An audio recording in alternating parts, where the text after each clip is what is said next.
As we begin our low country paintings based on the works of Jonathan Green, I'd like you to just look over this sample of painting order and how basically you want to work from back to front.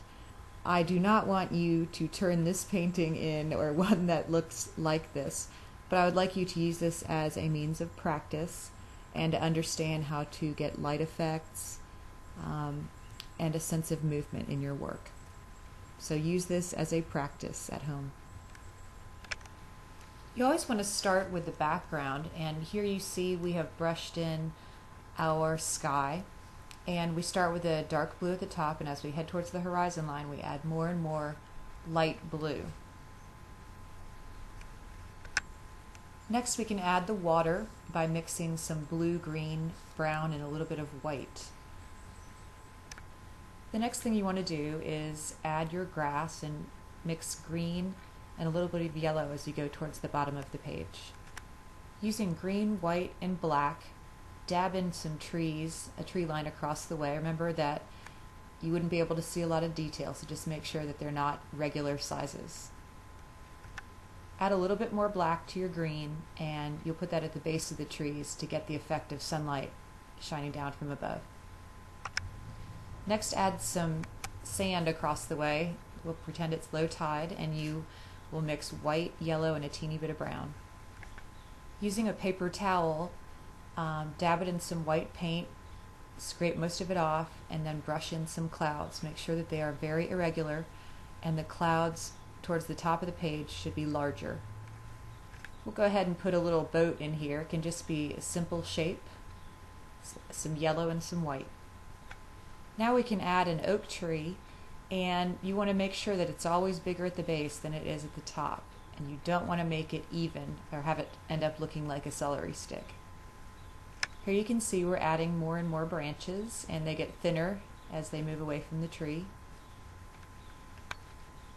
Add a highlight to the tree by mixing a little white into your brown mixture and put it on the left side of the tree so the light looks like it's coming a little bit from the left.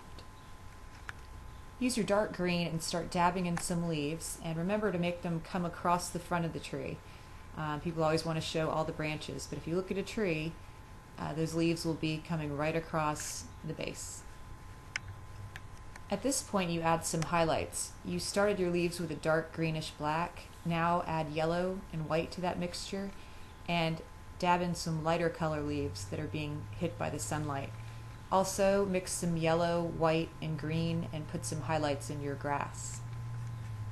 This may look funny, but the best way to start out a painting is using stick figures. And you want to use some black and brown to make the figures, so you have that Jonathan Green-esque look, and just basically brush in the pose they're supposed to be in. To get the effect of a dress waving in the breeze, actually draw the waving cloth with a simple line of color. Once the figures have dried, you can just paint the colors in of the clothing and try to get that wind effect blowing in the white shirt, the sleeves, and even the hair. As a final step, I added some Spanish moss and had it blowing in the same direction to create that wind effect. Also, I added the hat with a dab of yellow and the streamers on the hat, which underscore that whole breezy feeling. Here's a great example of this type of painting by Ann Beiser, an 8th grader at Robert Smalls. And what I like about it is she really has the movement of the wind in the way she drew the hair and the grasses and flowers blowing in the background. She also added some highlights coming from the left, which really gives it a sense of reality as well. Well, I hope that you have enjoyed learning how to paint in the Jonathan Green-esque style, and we had a lot of really nice projects come of this.